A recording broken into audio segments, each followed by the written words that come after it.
Alright, ladies and gentlemen, I'm going to be doing a UFC Freedom 250 recap. Colin is just taking a quick, well, he went to bed already, but that being said, holy shit, what a UFC Freedom 250 White House card. What a tremendous fight card that we all got to witness. I think it's one of the most incredible things I've ever seen, and this is what I love about MMA, is anything, and anything can happen. I mean, what an incredible feat. You know, Ilia Topuria looked like he was almost out at some point, and he could have gone out in that third round, or so say. And then here you do have him, in his corners just calling it off because it's so unbearable for him at that point to continue. I mean, he looked bad in the first couple minutes of that first round. That being said, I do think Ilia Topuria did edge that first round. But Justin Gaethje, what a fucking dog. I don't know. After seeing the press conference and seeing how annoyed that Topuria got with Hokit, which normally he's like calm, composed, collected, you know. And I'm already in my pajamas, by the way, guys. But that being said, he's just usually very calm, cool, and collected. And I'm just in my mind, I'm just thinking like, if if if Hokit could get him to come out of himself like that, then what's gonna happen when he has to face the adversity he has to face with Gaethje? And I'm thinking this in my mind, and like no one's like, I mean, we're all picking, Topuria to win, and so I'm not thinking like out loud with everybody like, hey, this is gonna happen. But in my head, I'm just like, wow, what a matchup. And everyone kept saying that Gaethje is bigger than Topuria, and I don't think they're wrong. I don't think they're wrong, and I also think that it's just crazy to think that that to like that Gaethje had no chance in this fight. I always thought he had a chance. I just didn't think he was gonna be able to really actually win it like the way he did. I thought, and I even in the fight itself, I kept thinking eventually, Topuria's got to catch him. And after that round where they had it, where Topuria was the round was almost called off because Topuria could barely see. I just figured they're gonna call it. They're gonna call the round. Um, and if they and because they let Topuria go back in, I just figured that they're gonna have to literally like Topuria's literally gonna have to get the knockout at this point. Um, so that being said, it's just crazy to see that that did not happen. It's crazy to see that like. So I'm just checking some stuff on my phone. But yeah, it's just crazy to see what Topuria was able to pull off. Like, I don't think anyone really imagined that happening, and the way he did it was just so incredible. So let's go and dive a little bit deeper into this fight card. I'm gonna just give a quick synopsis. I might do another post show afterwards and go into a little bit more about it. But yeah, sorry, I thought I got into the right part of the page. Okay, view fight card. Yep. So Topuria is now 17-1, and he updated his Instagram bio yesterday saying 18-0, which he did that with Charles Oliveira, but Charles Oliveira got slimed out by Topuria. So that one I kind of saw it happening. And this one I kind of figured that it's going to happen again. But you go, total strikes, you got 111 from Topuria, 119 from Justin Gaethje. One takedown by Topuria with 0 takedowns by Justin Gaethje. I do think he did better mixing in the grappling a little bit more. And for a second there, I don't know if it was the second round. I can't remember at the moment, but I don't know if it was the second round or first round. But I think it was the second round. And I think Topuria looked like he was about to get a submission. Topuria actually even got one knockdown, looks like here. But it looked like Topuria was going to get a submission in that second round. And even that fourth round, before it was called off. The fight was called off. I thought Topuria did actually a really good job in that fourth round. Um, but yeah, this fight, it was just honestly, this is why I love the sport. This is exactly why I love the sport. So unbelievable to be able to watch something like this and see it happen in real time. I'm gonna quickly just turn one light on real quick. 1 second.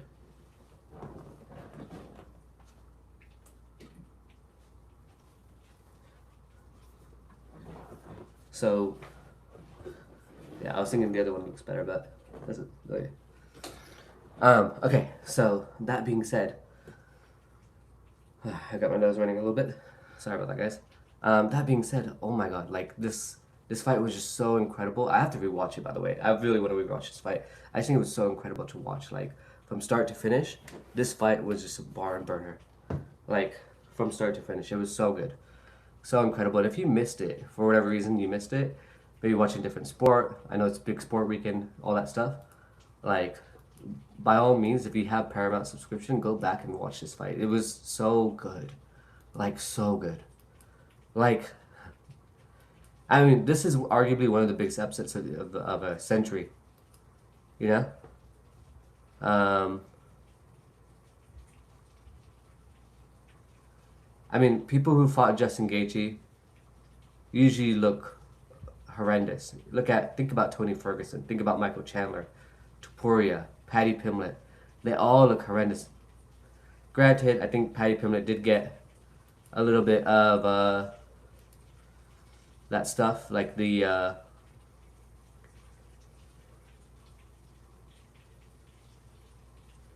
yeah. I think I can't believe this fight, but I really want to get to the next fight. I'm still in awe of this fight, but I do want to get going soon. So let's go into the next fight. Okay, in my opinion, watching that fight, Herb Dean is one of the worst refs in the fucking UFC. Herb Dean literally saw Ciryl Gane hit Alex Pereira 10 times to the back of the head. Did you know, if you didn't know, that boxers get hit at the back of the head and typically die from that? That's how bad it is. By the way, if you haven't given me a like yet, please go ahead and give me a like. But this is just insane to me that the Ciryl Gane, the serial cheater of the fucking heavyweight division. Dude, I'm so pissed. If you guys didn't watch my live stream, I was fucking furious. I couldn't get over it. I just couldn't get over it. He literally hits people on the back of the head all the fucking time and cheats and gets away with it and wins a fucking interim championship. He hit JDS at the back of the head. He hit Tuivasa at the back of the head. He hit Alex Pereira at the back of the head. Yes, he hit Alex Pereira tonight 10 times unanswered to the back of the fucking head. This motherfucker, dude. Seriously, I just pisses me the fuck off, honestly. I don't understand how the organization and all these refs do not see Ciryl Gane hit the fucking back of the head or foul. He fouls all the fucking time. I know in mixed martial arts, if you go train somewhere, maybe sometimes they say, if you're not cheating, you're not trying. Fair. But someone fucking catch it. What the fuck are these?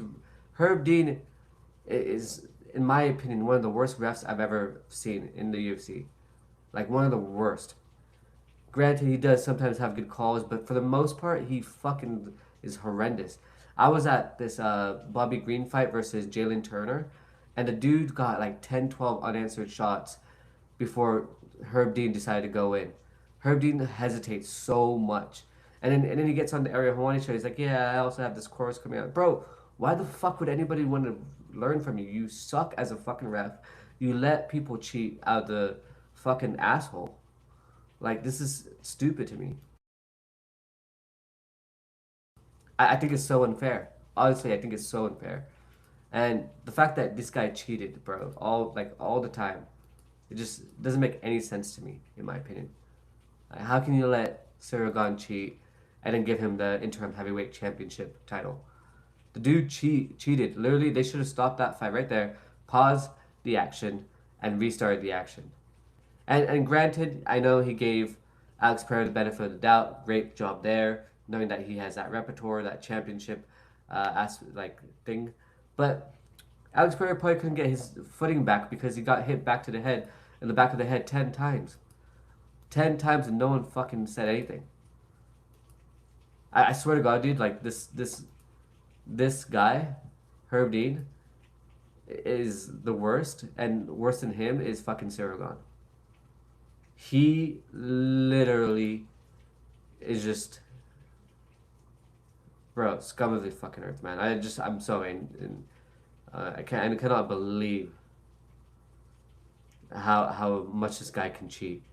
Every fucking fight he has, he cheats. And he doesn't just cheat once. Usually he cheats more than once. Now this one, he got just a choice to cheat once. This, to me, is just horrific. And they give him an interim. I mean, first of all, in my opinion, they shouldn't even give him that rematch. Or they shouldn't even give him the chance to fight for the interim championship. He eye poked the current champion, Tom Aspinall. He eye poked the current champion, Tom Aspinall, and you give him yeah. You guys want to watch this? I'm just because I'm chit chatting here. I'm gonna just I found a video on this motherfucker.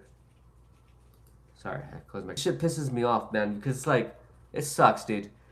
First of all,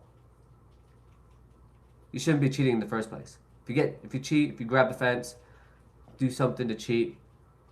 I saw this in PFL yesterday. PFL yesterday, someone grabbed the fence twice. Just got a warning. Just got a warning twice. It changes the outcome of the fight if it changes the position. Like, what the fuck are these guys doing? Seriously. Are you guys not looking? I think they're just too lenient when it comes to fouls in MMA. Honestly, I think they're way too lenient. And I think if they started, like, taking points away, I think fighters would do it a lot less. But it's like, you might as well just... And you know what's funny? I don't even want to be, like, complaining on this fucking channel. I just want to talk about, like, stuff in a positive light. Because honestly, tonight was incredible. But this dude, like, Ciryl Gane, is a waste of a man, honestly, in my opinion. This dude just fucking... can't believe how much he fouled. He hit JDS to the back of the head. He hits Tuivasa to the back of the head. Who else did he hit to the back of the head? I mean, he's hit so many people. He's fouled every fighter he's had. He has 9 finishes. I was asking Colin on the live stream, how many of those 9 finishes are people that he cheated against? Okay, Sean Strickland, to the fans that snuck me in, you're a fucking legend and a true American. You did what the UFC wouldn't. Yeah, Sean Strickland got kicked out of the UFC today, or dragged out of the UFC today by the cops, or by the security guards.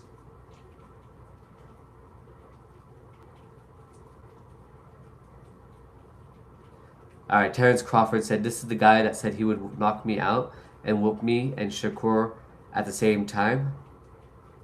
Bro. Yeah, everyone's gonna shit on his grave, bro. That's just, it is what it is. Yeah. My friend Tejas, by the way, shout out to you, Tejas, if you're watching this, or if you do watch this.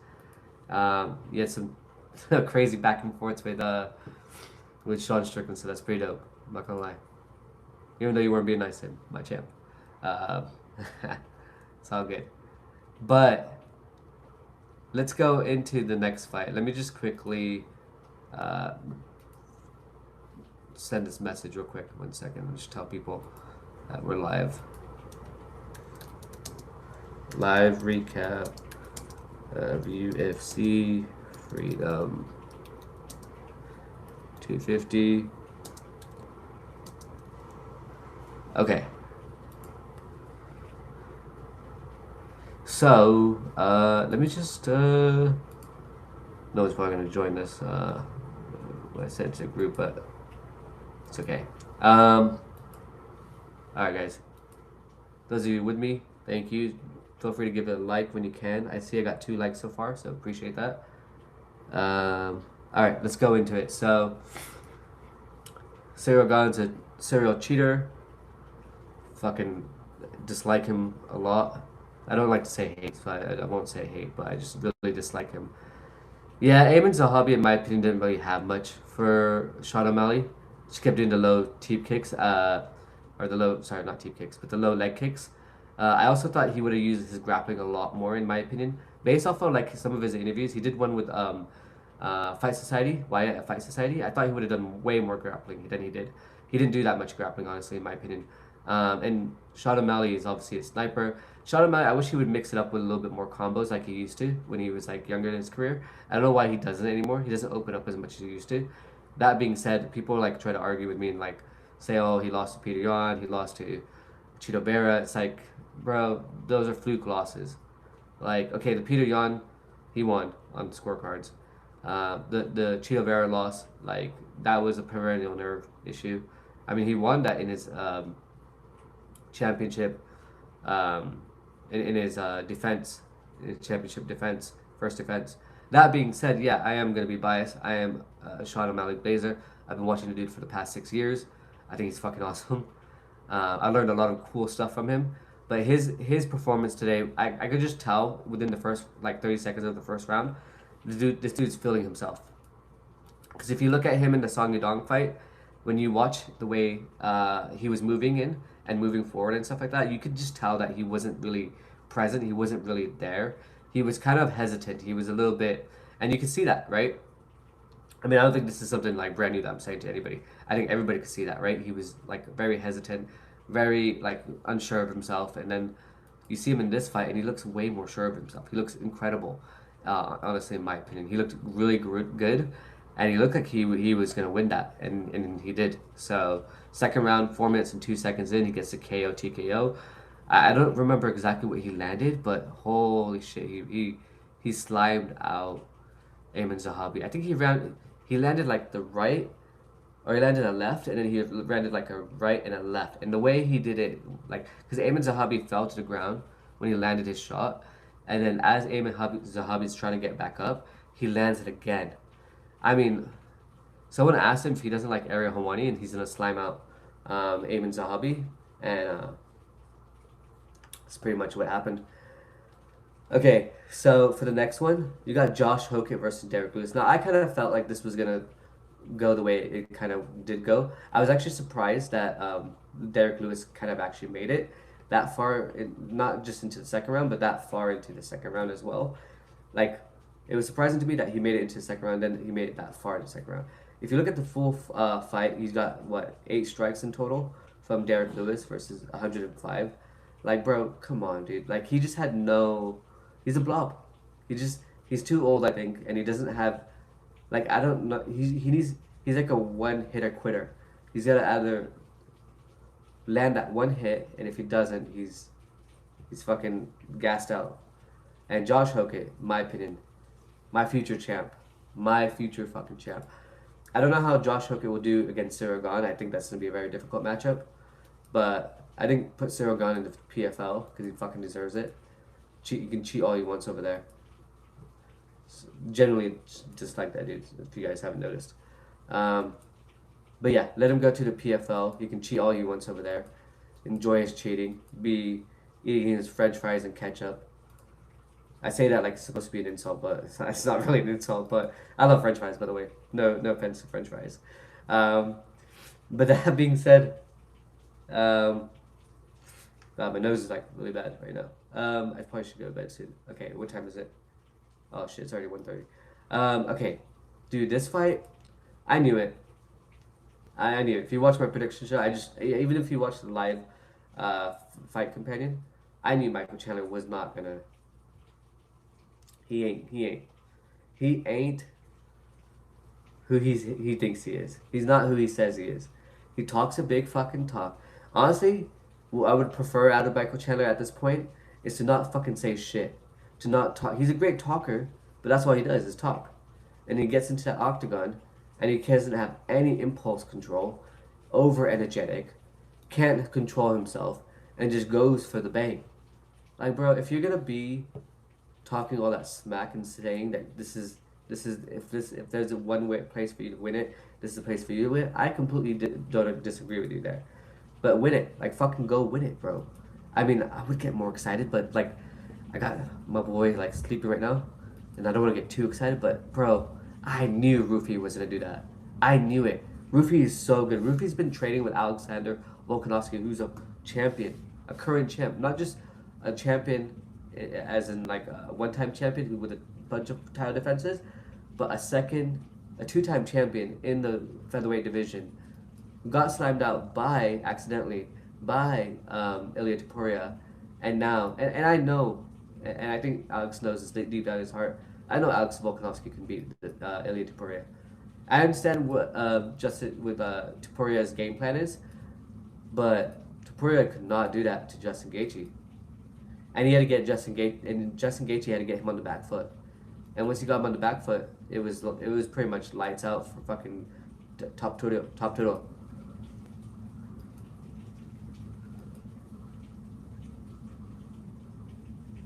Yeah.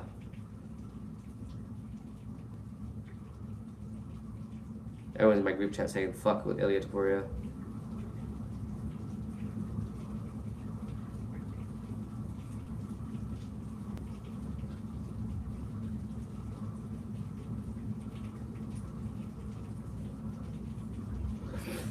Yeah. Yeah. I guess MMA fans be harsh, but okay, let's go into the next one. Okay, I'm not gonna lie. I'm starting to become a Bo Nickal fan. Bo Nickal turned me. Okay, I did not like Bo Nickal. I hated Bo Nickal. But Bo Nickal clearly read Kyle Daukaus' mind and knew what he was gonna do before he did it, and then just fucking KO'd him.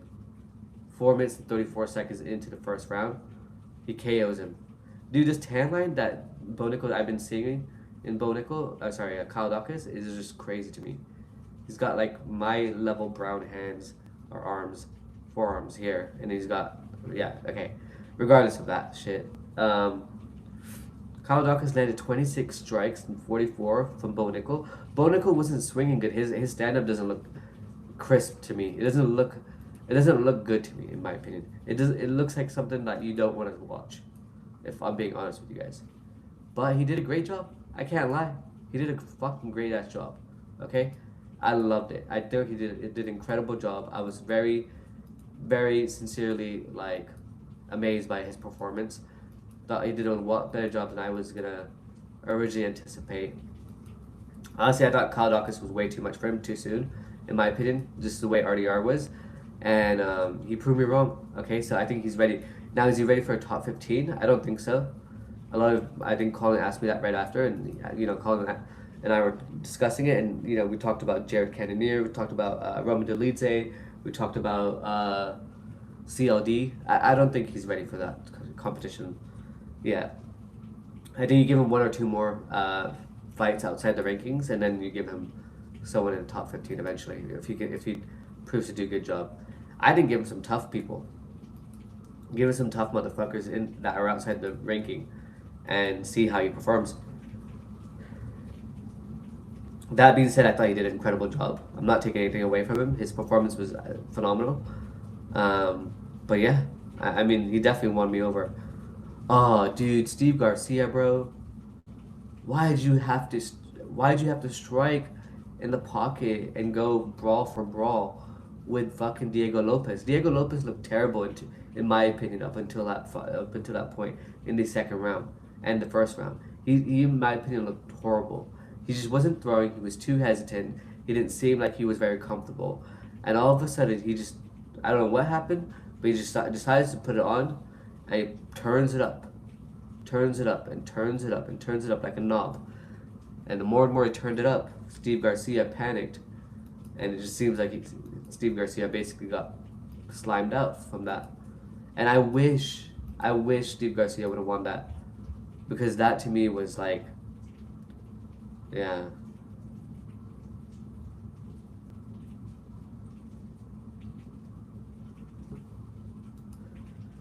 People are just teasing. Oh, dude, let's watch this actually. People are teasing Ilia Topuria that has to change it back to 17-1. Yeah, Justin Gaethje! Holy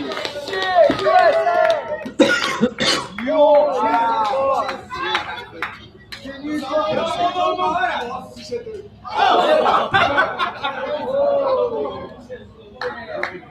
Quando eu falei, todo mundo falou que eu tava louco. Eu falei, ninguém quis acreditar, falaram que eu tava doido. Tá aí, ó. I'll check translate for that. But dude, imagine like Ruffy going for that championship belt.